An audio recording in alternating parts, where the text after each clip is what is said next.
And we are live. What is going on, everybody? Welcome to Quarantine Car Talk.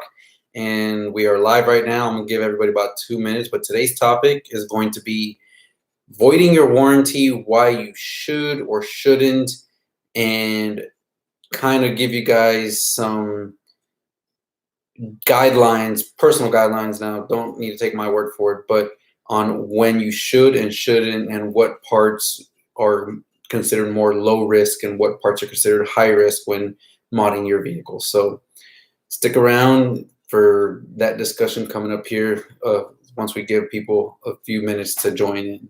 So if you're watching this afterwards, probably skip to about the 2 or 3 minute mark to see kind of the discussion start taking place. But for those of you that are just joining, make sure you go ahead and comment down, say what's up, and hit the thumbs up button as well.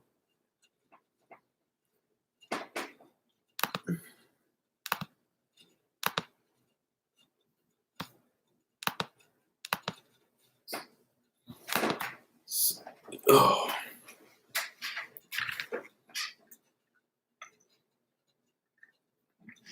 What's going on, Andy? How's it going, man?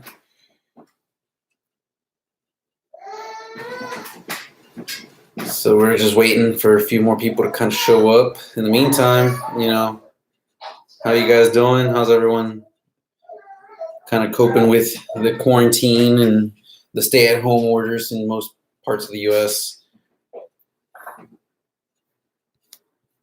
So there we go. What's going on? How's it going, guys? Thick, Motion. What you guys are doing well. So we're gonna give a few more. Me too, Andy. I'm so glad. I've actually been working on it all week, and tomorrow's video is about to drop, and it's I think one of my most satisfying end results by far on a modification for the car. So don't forget to check that one out tomorrow. But car is good to go, and it's just sitting in the garage now. Took it for a drive today. Needed to get some stuff, just de-stress a little bit. Drove around, get the exhaust to pop and all that for me. But all right, we got 5 people here, so we can go ahead and start talking about the topic today. And of course, that is the car warranties. So I get this a lot. My most famous, I guess, most popular video is the long tube header install video. It is by far gotten the most popularity in recent months and all that. It's not my most popular video ever, my most viewed, but it's one of the most popular ones, especially right now. And it just gets views on views over and over again. And one of the main comments that I keep getting from a lot of people is, will it void your warranty? And the answer to that is yes, long tube headers will void your warranty. It is something that you're increasing horsepower, modifying the way the engine itself works, and so therefore GM is not going to have your warranty active for the engine when you do modifications like that. And then so I did that modification after just 700 miles on the car. So I believe I had just gone through the 500 miles of break-in period. I checked my oil, made sure there was everything and there wasn't any issues in the oil. I did my oil change at 500 miles. I saw that the engine was pretty healthy, so I decided to go ahead and dive in and do the long tube headers sooner rather than later. Now, let's go ahead and talk about first why you would want to keep your warranty. Now, there are a few reasons why you would want to keep your warranty. One is that you plan on having this car for a long extended period of time. Generally, the powertrain warranties can be at minimum from different manufacturers, but at least 50,000 miles or 3 to 5 years, roughly, give or take. I believe GM right now is 60,000 or 5 years or something like that. So that covers your powertrain, which is your engine, your transmission, drive shafts, anything dealing with the car, helping the car move. And so you don't want to void that warranty because you are scared of something breaking and not having and end up having to pay for or cover something. Now, one thing that can be true is when you get the first generation of something. let's say in this case, my car is what they call the 6th gen Camaro, and a 6th gen Camaro came out back in 2016. So if you were buying the car back in 2016, I could see I would agree with not wanting to modify the car right away because it's a new platform, all new engine, all new parts, suspension wise, everything. You have a lot of different new parts that haven't been tested or tried. And what happens is you're going to get within that first year of a new car coming out, a lot of recalls or a lot of issues that'll come up that were going to be more common than others. We've seen things from, oil pumps. A lot of the Germans, you would see that, you get bearings getting chewed up, you get oil pumps failing, things like that. In the American muscle, there's little things, valves being dropped. In the case of the C6 Z06, the heads would drop a valve and then your whole engine would go. So basically, when you're getting that first year, yes, you can definitely, I would understand you not wanting to mod right away and waiting at least a little bit to see if there's any issues that pop up. But if you get a second or third or fourth year model car or year car, like what I did with the 2019, then you've already been able to see all the documentation of all the issues people have had before you. Now, luckily with the Camaro, there isn't many issues that can arise or really cause major damage to your engine until you start trying to get into the very, very high levels.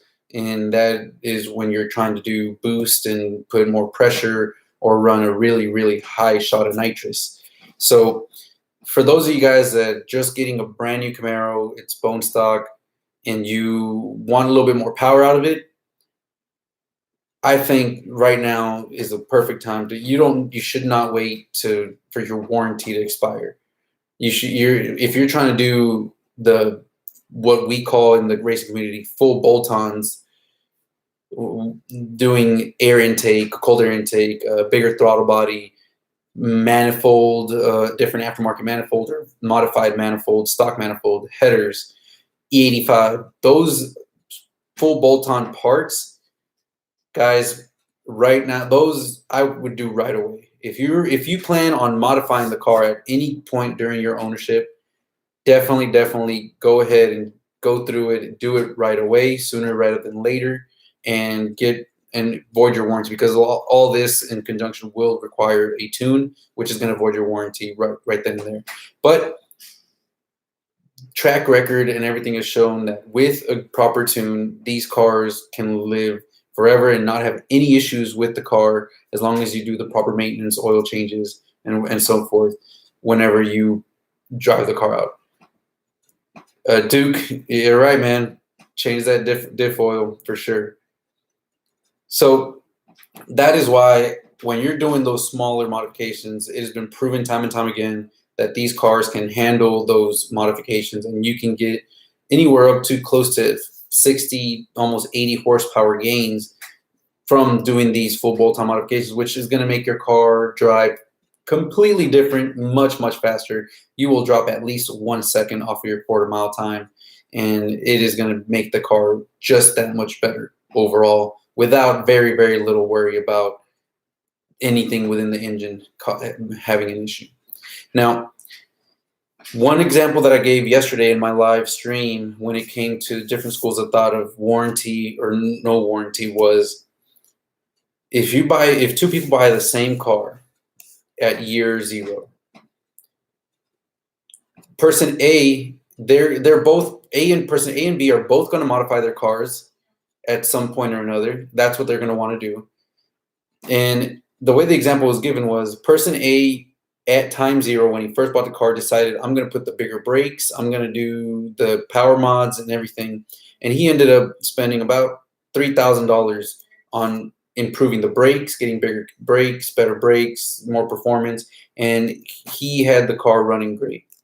Then person B had his car, but he said, I'm going to wait a little while because I'm worried about the car and I don't want to have something break within the next couple years, but I am going to modify it.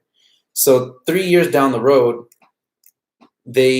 person B decides to finally mod his car. He put 25,000 miles, whatever, and he finally decided, okay, I give in. I'm going to modify the car. And he goes ahead and spends the same $3,000 and does the same parts that person A does. So at this point, they drive the cars together for another, let's say, 3 more years. So 6 years. They've had the cars, both same cars, for 6 years. Person A made all his modifications at the beginning at time zero. So the $3,000, basically, he averaged those out over the 6 years.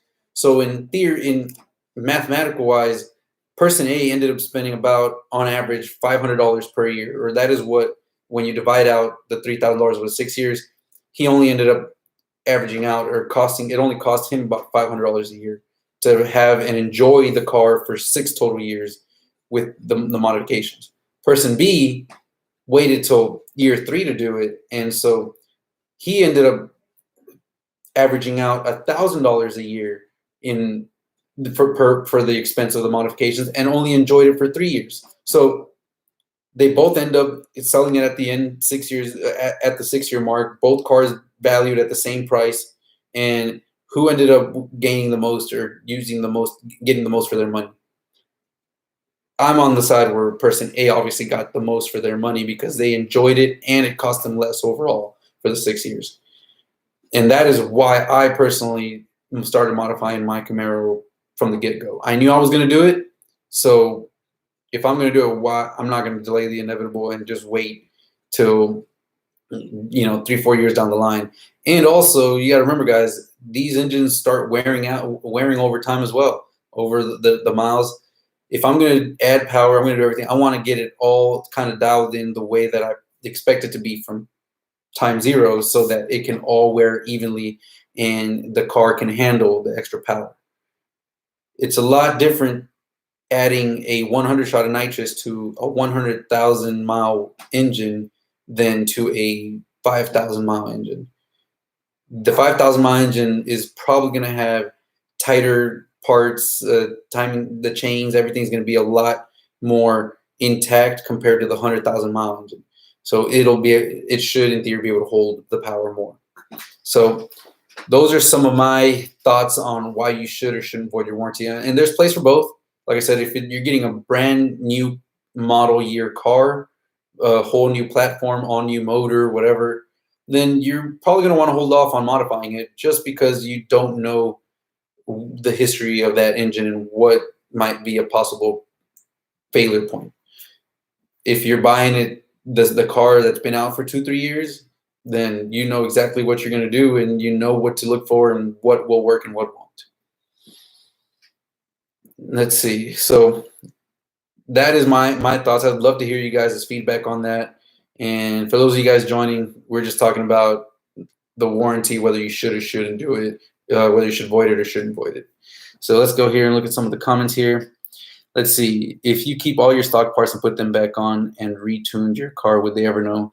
Thick says yes. Unfortunately, now they do have what is called, I believe, a flash counter on the ECM. So basically, the ECM will trigger a counter every single time it is written to, and things are rewritten on the ECM. So even though you put everything back to stock, they would be able to go back in there and see that the car has actually been flashed with the new parameters or new calibrations, and they log every time they do it in the dealerships. They log and leave it in the record books of the GM, server, that the car was recalibrated, 3 times. So the counter should be at 3. But if you've been tuning it aftermarket yourself, then the counters actually might be at 5, 6. I've gone through 28 revisions, or 28 different revisions, as I fine-tuned in 1 year. Pat G's been a great guy, and I really appreciate him and his support. I always find any little bits of pieces and send him data logs, and he's able to kind of just fine-tune the car to make sure that it's working all the time. And he sent me 28 revisions.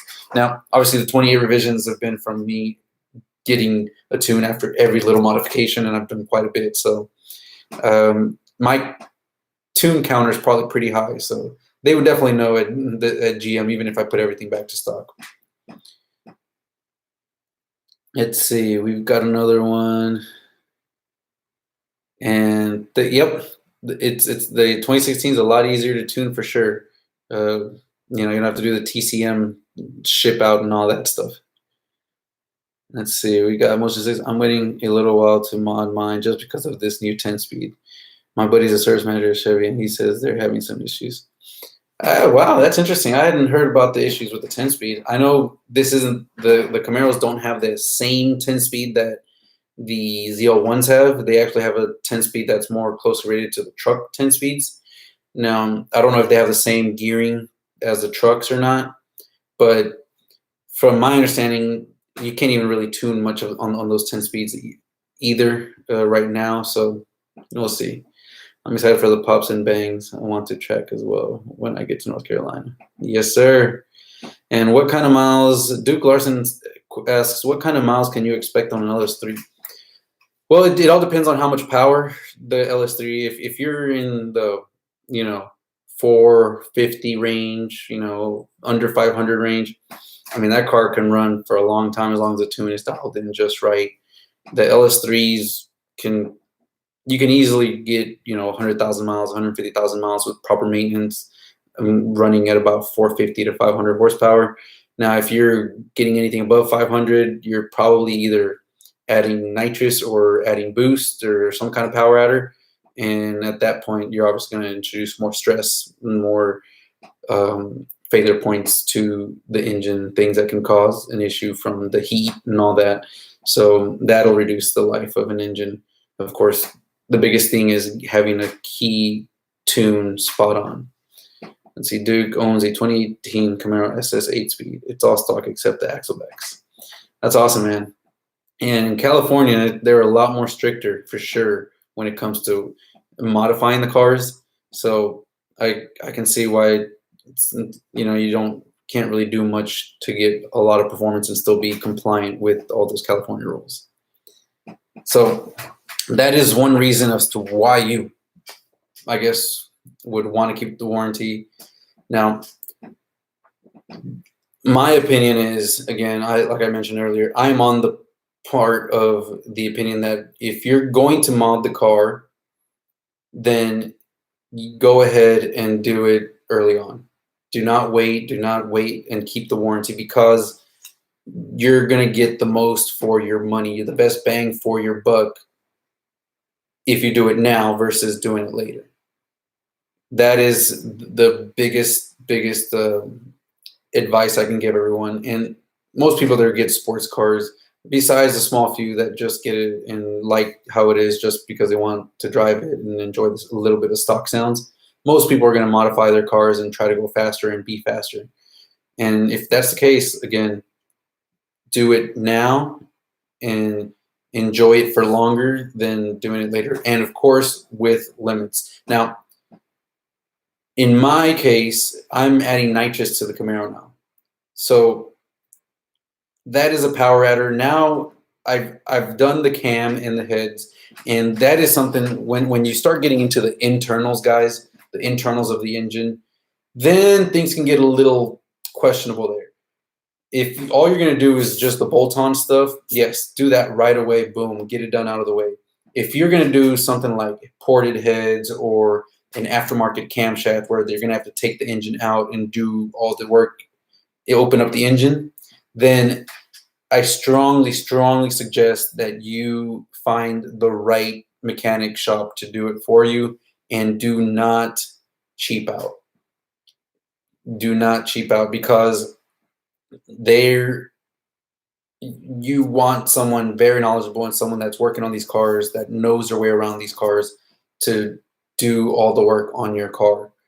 So if you are going to do it, there's nothing wrong with doing it, but make sure that you have a very, very competent and a proper shop. Do not go, Joe Schmo, no name, no reputation, no real references to go by, that's wants to do it for $1,000 cheaper than a reputable shop. So that's just one thing that you want to get to. And if you go into the power adders, if you're going to be doing anything like nitrous, you're going to do boost, any type of boost, turbos, superchargers, prochargers, whatever the case may be. Then when you get to that level, guys, you need to go into it with an understanding that something could go wrong and the engine could mess up from the higher stresses. When it comes to boost, it is very, very documented that these LT1 engines in the Camaros do not hold boost well and need to be very much dialed in and have the proper fueling. You need to get the car set at a good level so that it can handle and hold its power for as long as it can. So when you start getting into that level, though, I mean, at that point, you're not worried about the warranty, because you know if you're buying a supercharger, buying turbos, buying procharger, if the engine goes, you're going to get the engine rebuilt and be much stronger. So at that point, you're not worried about the warranty. But if you just want that extra little juice and you want some extra power, but you want to stay safe, just realize that you can do it, but you need to throttle back and reduce the power that car is making to help it live longer. In the case, if you want to, and that is why I wanted to keep my stock engine. I didn't really want to go build motor just yet, and that is why I went with the nitrous, because I wanted to keep this as safe as possible. I didn't want to introduce the extra boost pressure, cylinder pressure from the boost, but I still wanted that extra power outer, and I wanted something that would allow me to control just how much extra power I got. And my goal was to keep the car under 650 horsepower during a nitrous hit. So my car right now sits at about I would say between 520 and 550 horsepower, depending on what dyno you go on. I do plan on going to excessive racing engines again, where I've done all my baselines and get it on that dyno. But yeah, I'd say I'm about 520 to 550 horsepower. So a 100 shot of nitrous will keep me at that level that I want, that 650 level. And it's not going to be something that's at 650 every single time I floor it, which is going to hopefully let me have that extra longevity out of my engine. Going back to some of these questions here. Like I said, TSP headers seem like the exact same as the speed engineering. I'm so hesitant to go with speed engineering now, but I still think I will go with them. Just scared to mod the car, honestly. Yeah, man. TSP headers, they all say that they've got thicker piping, flanges, this and that, but they're all the same. Honestly, you're gonna get the same performance out of both.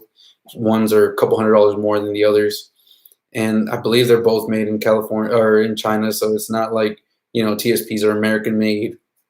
They're just like made with a couple different materials or different specifications, but they're the exact same performance wise. So if you're looking to get yourself a little, save yourself a little money, I would go with the speed engineering. That's what I have, and they work well and do a really good job. How much did your drag wheels and tires set you back? Motion Sickness asks about my drag pack. So my drag pack setup is a Weld S71 wheels, front and back. I've got the front Weld skinnies, which are 18 by 5 inch, and then the rear are 17 by 10 inch. And when I got that setup, I originally had got it with an 18 by 8 inch, a much wider front wheel. And it had brand new tires, and the rears were pretty much brand new. The drag radials, the Mickey Thompsons were brand new. And I paid about $2,500 for those with tires. They were used from a CTSV, and I had originally bought those from my Pontiac G8 that I had before that was Pro Charged. And those I've had for probably 2 years now, for about 2 years. So I've gotten definitely gotten my use out of them. And about a year ago, I decided I didn't need the wider front wheel anymore, because my Camaro obviously I had the street wheels, and I wasn't going to be driving the Camaro daily or anything like that. And I was only putting the drag pack on to go to the track. So I decided I wanted the more performance and the most gain. So I swapped out and traded somebody for their 18 by 5 inch skinnies for my 18 by 8 inch Weld pack. So we just did a straight swap, and I bought new tires for it. And so that ended up costing me a couple $100, I believe $300 because of the 2 tires I had to buy. But overall, I've probably spent about $2,500, I would say, on that setup. So it's a little expensive, but goes back to my saying. I've had them for 2 years now. They've worked great, and I mean, I've gotten my use out of them. Thick says, is next level tuning and performance any good? I haven't heard of next level tuning and performance. Not sure. I would again look at some of their references, see their Facebook group, ask around maybe in the forums and see if anybody's worked with them before. That's really your best bet when looking at shops. The only shops I heard about and seen references and heard good things about have been some of my local shops here in Houston, and of course some of the more national known Camaro shops like Prey Performance for tuning and GPI Guatney Performance Innovations, I believe.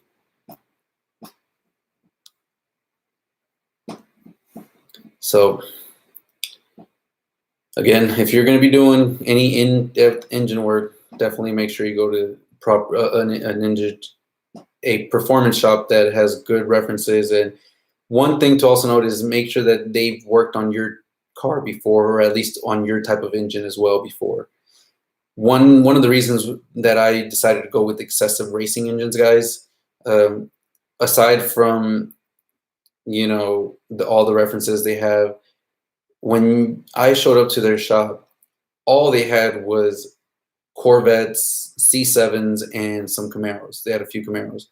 So that to me meant that they had worked on Camaros before. They had worked on the LT1 engine before, and they've disassembled it and assembled it many times. And so they knew their way around that engine. And so they are not going to miss, or they shouldn't miss any torque specs or any bolts or anything like that, and have everything back together. And I was right. They're definitely not the cheapest performance shop you can go to. They're not very expensive either, but their price is very fair. They're not the cheapest, but their price is fair and their work is top notch. When I picked up my car, like I mentioned in the video of me when I picked the car up back in January, I mean, when you pop the hood up, you couldn't even tell that the car had even been worked on. Everything was back in its place. There was nothing missing, no clips broken, nothing. All the bolts were where they should have been. I mean, it really looked like they didn't even work on the car at all. Like they literally had it sitting there, and then they decided, okay, here you go. But boy, you could hear the sound when the cam was there. So hats off to those guys. And there's shops out there that are like that, and then there's shops that are a little more sloppy. They're gonna forget a bolt, a little clip here or there, or they might not put the cover back on, or reroute some PCV lines differently. I mean, all kinds of different things that performance shops can do. So definitely things to look out for.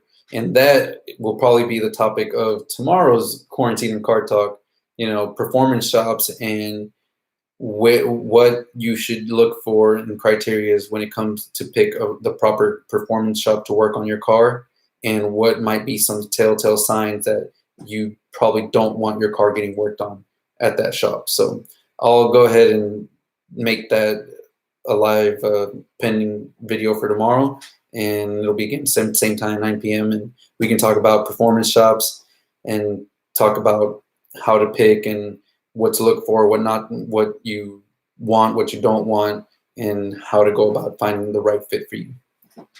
So anyways, guys, just kind of a little recap for you guys about the warranties.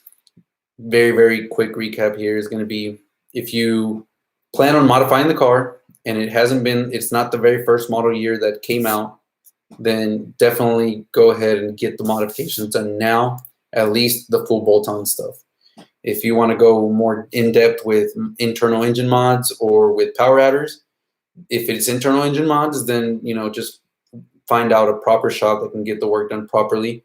If you're trying to do power adders, at that point, I think you don't want warranty and don't worry about it, because but you got to go in there with the mindset that your car can mess up and the engine can fail, and that you might have to get your engine rebuilt. So if you're going to do a power adder, just look at the cost of the power adder and then double it and put it aside. Put that other half of it aside for the built engine fund. Just a little pro tip. Let's see. Prey Performance works with Next Level, kind of expensive but worth it apparently. They say Speed Engineering is the same as TSP and they are confident about their work, just hard to find shops. Oh, okay, well, yeah, I mean, when you can get a, a thumbs up or a recommendation from, the tuner that it sounds like you more than likely will be getting tuned by Prey Performance, I would assume, Thick. And if that's the case, then if you can get a thumbs up from your tuner with the shop, that's definitely a plus. And sometimes, the good shops have have a long wait time, but it's worth it. Trust me. I've had my fair share experience with bad shops, and it is not fun. You end up spending way more money when it's all said and done.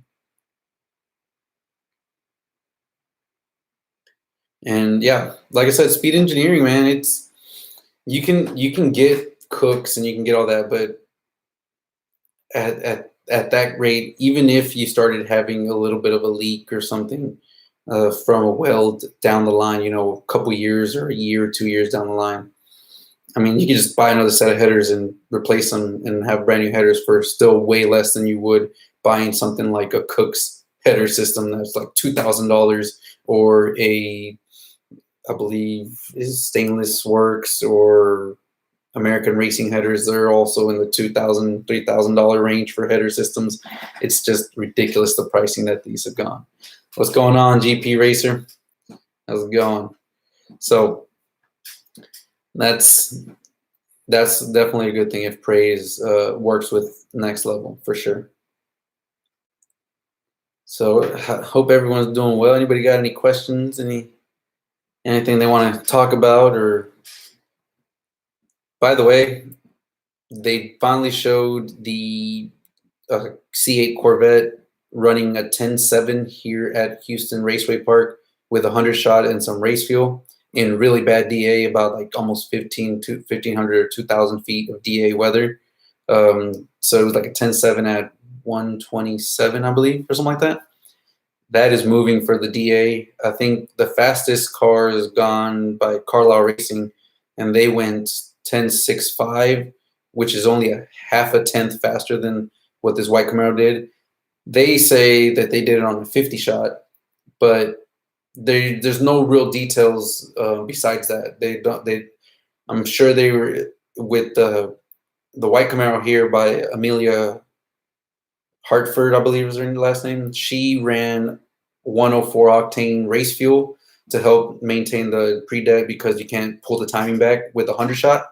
So they put race fuel in it to be able to run the 100 shot without having to tune the car, which was pretty cool, not gonna lie.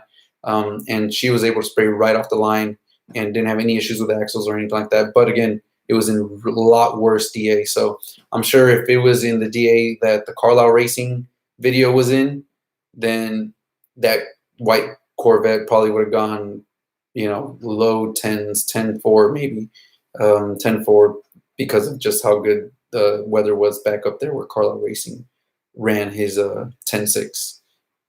Is E85 nice? Dude, yes. E85 by far has to be, on these LT1 engines, guys, especially the Camaros, the 16 Camaros, all you need to do is buy a $225 E85 flex fuel kit. You can get it from, I got the cheapest flex fuel kit. I got it from, I believe it was a Lethal Garage flex fuel kit, which is actually, it's the cheapest one, but it's made really well, made with all GM parts, even the hose, the fuel line hose, everything is really nice and just bolts all right in. It's super simple to install, comes with everything you need. You install that and you tune it, and that $225 part is going to gain you about 20 horsepower. So yes, E85 is really nice. It is cleaner. It smells better, especially once you do the headers and you remove your cats. You're definitely going to enjoy the fact that the E85 doesn't completely just burn your eyes when you're standing behind it, and has that nice sweet smell to it coming out of your exhaust pipes. Does that fit ZL1? What are you talking about? The E85, the Lethal Garage flex fuel sensor, or the Header systems, GP Racer. Did I upgrade the spark plugs?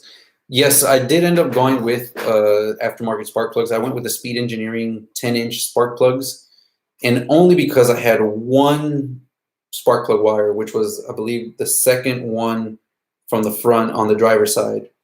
The second one from the front on the driver's side was just barely, the edge was barely touching on the primary, and it was kind of melting a little bit, and I didn't really want to. I ran the car fine with it like that for a couple days, and probably like 20-30 miles, and didn't see any performance difference, but it was just barely touching. And I figured, the heat will translate and transfer through the whole rubber body and maybe cause a little bit of performance delay or something. But I didn't notice any difference, and that's why I upgraded the spark plugs. But it doesn't seem like you really, really need to. From my understanding, I think the 2-inch headers are a little better because of the way they're designed. You might not need to replace them with a 2-inch header.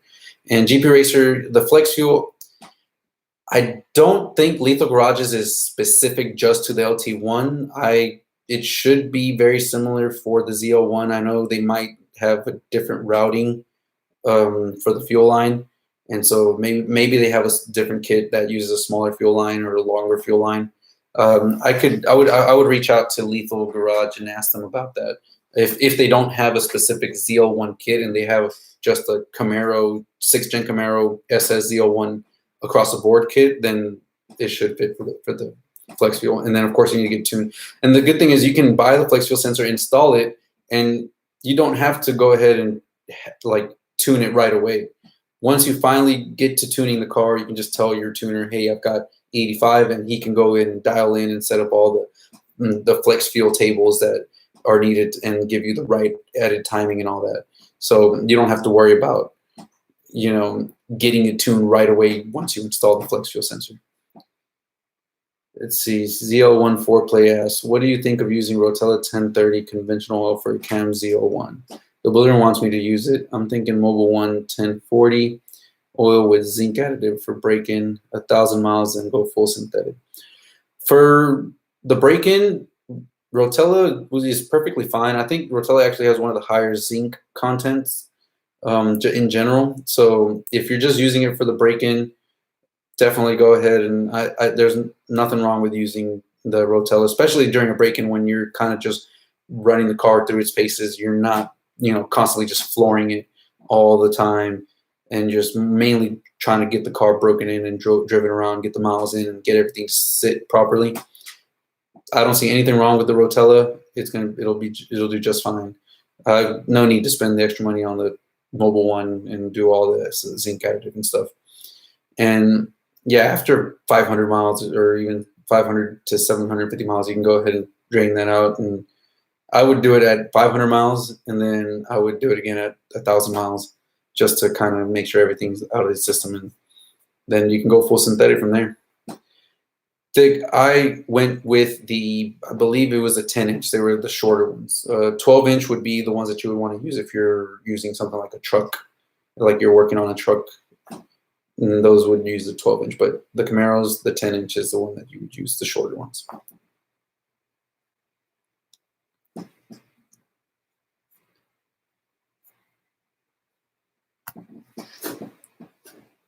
Anybody else got any other questions? Anything y'all want to talk about?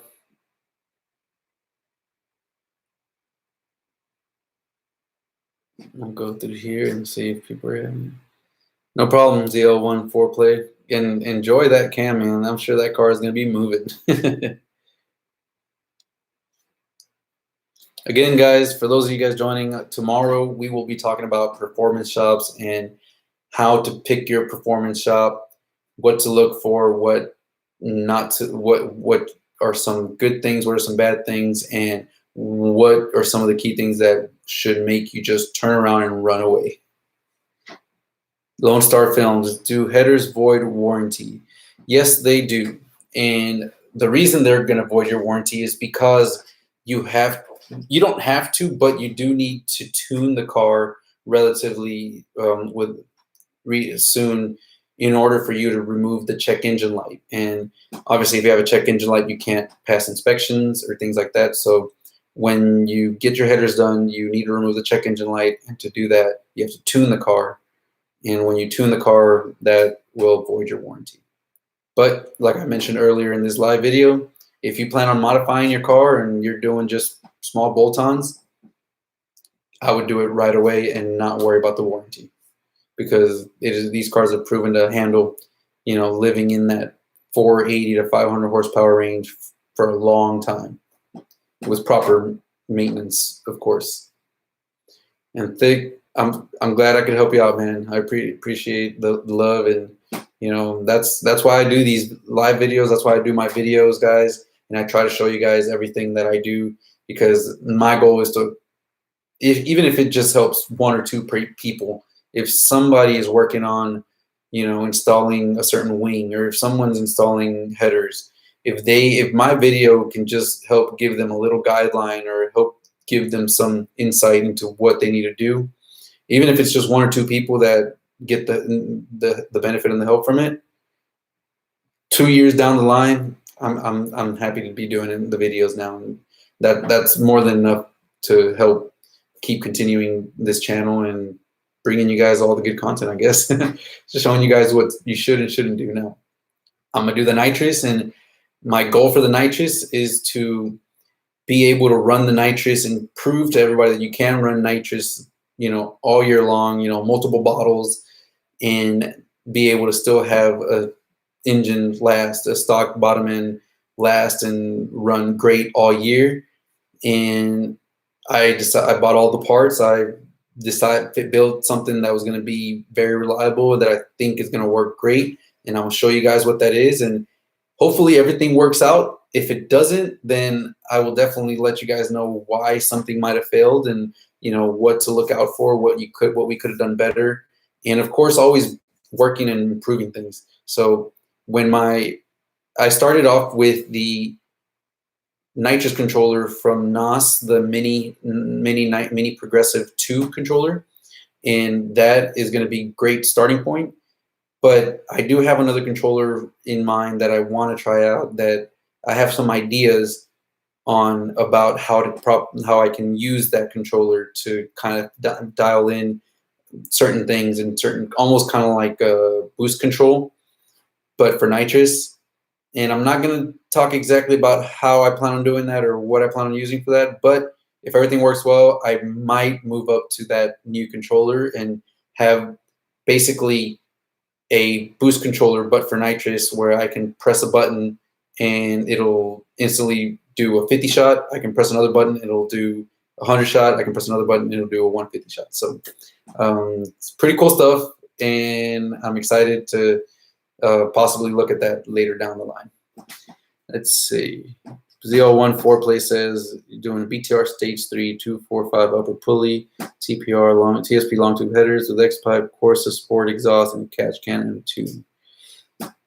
Man, that is awesome. I hope you've got a low side fuel system, or at least methanol injection, because that car is going to need the fuel if you want to make the most power out of it with those kinds of mods, for sure. Let's see. Thick SS says, I'm going to get my emissions test before I mod my car, so I don't have to worry about it for 2 years. I'm going to drive mine every day. Do you drive yours on the street at all? Thick, yeah, man. So obviously I don't daily drive the car, but on the weekends, I mean, I'm not only driving it to the track and then bringing it right back to the garage. I'll take it to my, visit family. I'll go cruise around. I've gone to a couple meets. I've driven it to the store. I'll drive it to the store, to the gas station. I'll drive it everywhere. I'll take it to the mall. Obviously during the week, I've got other cars to go to work. And even if I did drive it, as you guys might not know, but the car only has 4,300 miles. And the first 6 months of ownership, that was my primary car, and that was my work car. But my job is only 5 mile round trip, 4 days out of the week. So I couldn't really put that much miles in it, even if I tried. Let's see. Lone Star Film says, I know you installed your headers and stuff, but do you know how much it costs to get them installed professionally?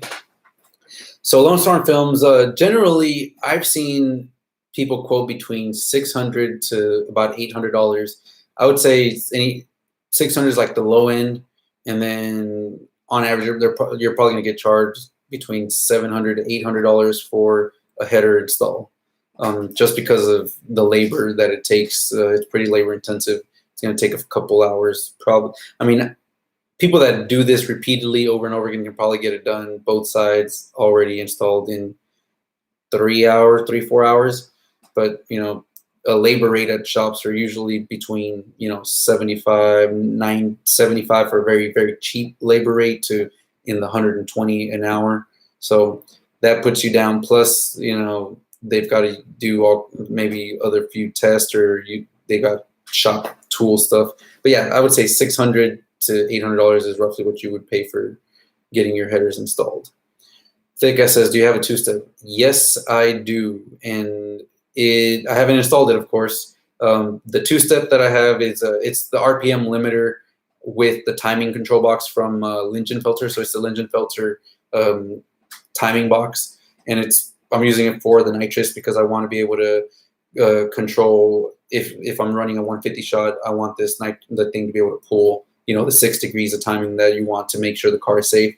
But the one thing the Lingenfelter has is it not only has the timing control, but it also has the RPM limiter, which is the two-step. So that I'm actually going to be wiring up to a button on my Nitrous switch panel. So I'm going to be able to, just for fun, flip that switch, turn my Nitrous system on, flip that switch, and then just floor the car and I won't have to be turning the Nitrous on, but I'll be turning that switch on.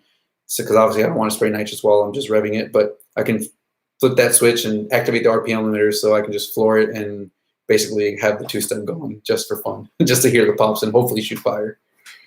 And yes, I do have a catch can also. I've got the Mighty Mouse catch can.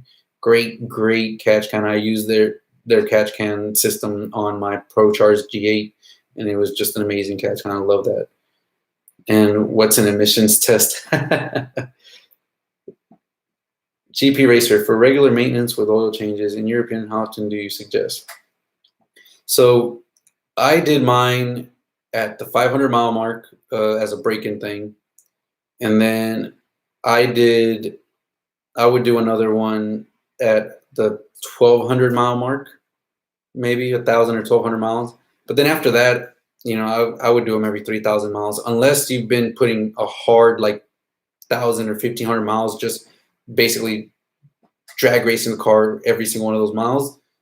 3,000 miles is perfectly fine for oil changes after the 1,200 mile mark. Thick SS says, I was told 500 for install for the header. Maybe I got lucky because I told them I'll do all mods through them.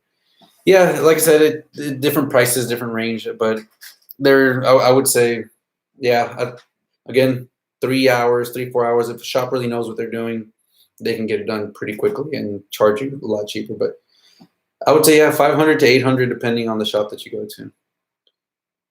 Thick SS, I'm looking for a cheap catch can, but they're all like 200 plus. Kind of sucks for just a catch can. Any suggestions? So my suggestion would be look at, I believe the Morimoto catch can is a little cheaper. I'm not sure if it's anywhere closer to I think it's in the 100 and something range. But honestly, for a naturally aspirated engine, you could probably get away with getting like an eBay catch can, just routing everything. The way I've got mine set up is I have the Mighty Mouse catch can, and it doesn't have any check valves or anything because I don't have any boost or anything. And it has the same factory quick connects for the manifold and the intake, so it's got factory style pop out hose ends. So it's a little fancier, but you can always just pop it in, do a warm clamp or something like that, and you'll be fine. Flying Tarpoon 6.2 says, what's going on, George? I bought a certified pre-owned with 10,000 miles on it, and it came with a 100,000 mile warranty. Geez, I have a big decision to make.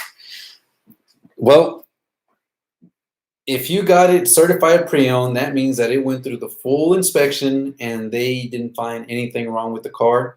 I would probably drive it maybe 1,000 miles, and then if you plan on modifying this car, if you want to do like a header system, if you want to do exhaust, you want to do cold air intake and possibly tune it to get a little more power out of it, then I would do it sooner rather than later.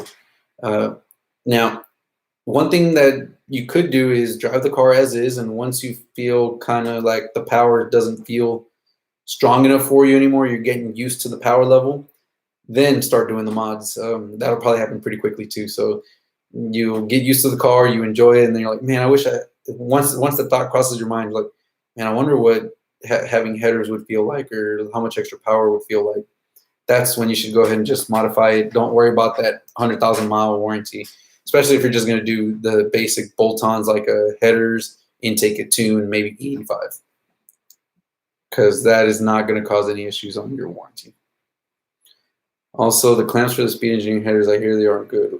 Which ones are good? Just any clamps? Yeah, the clamps for the speed engineering header definitely aren't the best. I'm still using them. What I did is after about 300 miles or 500 miles, I went back and I retightened them. Still hear a little, leak here or there, but it's nothing major and nothing that really bothers me a lot. They do sell, I believe, some clamps on like eBay that are a little better, but you don't need really high-end clamps. What you just need is a little wider clamp, because the ones that come with the speed engineering headers are kind of more narrower clamps. So what you want is a little bit wider clamp that is going to be able to evenly pressure down on both ends. Did you have issues with your steering shaft hitting your headers? Nope, did not have an issue with mine. So what you do have to separate the steering shaft, basically, to push the steering shaft out of the way when you're pulling the header up into place. But once you put it into place and you bring the steering shaft back together and connect it up, no issues. ZL1 4-play, going with full synthetic after break-in from a 1030 oil to a 1040 won't hurt the engine. Just nervous about the whole build and I want to do it right. No, sir, it will not hurt your engine. Basically, what you're doing is you're using a 1030, which is going to be a little thinner than your 1040. So your oil pressure, basically, when you're running 1030, let's say your oil pressure is at like 4,500 or 45 psi. When idling or when you're starting it up, with a 1040, it's going to be a little bit higher, so it'll be 50 psi. And as it warms up, it'll end up sitting down a little bit lower. So your oil pressure will actually increase quite a little bit, which is a good thing for the engine. What I would recommend though is on any oil is turn the car on, let it idle for a couple minutes and get some heat. Let your temperature gauge kind of jump off from 0 and jump up to the 160 range or so, 100 and I forget I think it's 120 or so. Just kind of let it jump off before you try to like move or do anything like that. That's always a good practice, anyways. And Thicka says, thanks again. Have a good night and stay safe. Likewise, appreciate the support and see you guys hopefully tomorrow. All right, guys. So we got a couple more minutes here, and I'm going to be checking out. We're actually running on about an hour, so that's pretty awesome. If you guys have any other quick little questions, I'll take them right now in the next couple minutes, and then I will be checking out and seeing you guys tomorrow.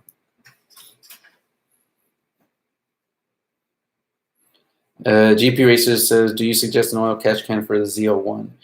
Yes, for boosted cars, I definitely recommend it. And for a boosted car, honestly, I recommend going with the Mighty Mouse catch can, just because it's got that built-in check valve and the breather to help relieve any crankcase pressure, especially if you're going to be doing something like camming the car where, now you've got a lot of new basically characteristics happening within the buildup of the car. So if you're doing a catch can, definitely 100% recommend the Mighty Mouse catch can for a ZL1 or any boosted engine, just because of its design. It is probably the best design for a boosted engine to help relieve any crankcase pressure while still preventing any boost from coming back and backfeeding into the crankcase.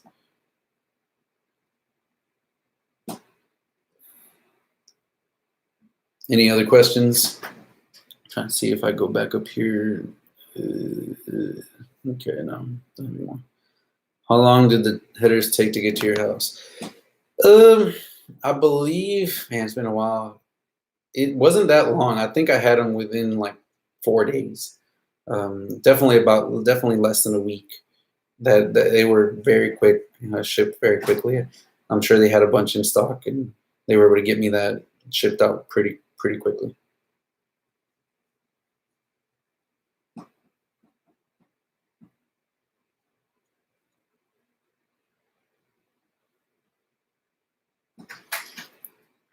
Any other questions, guys?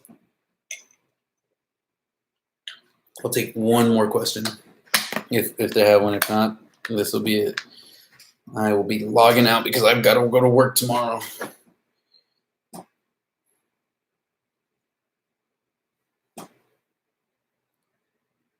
Okay.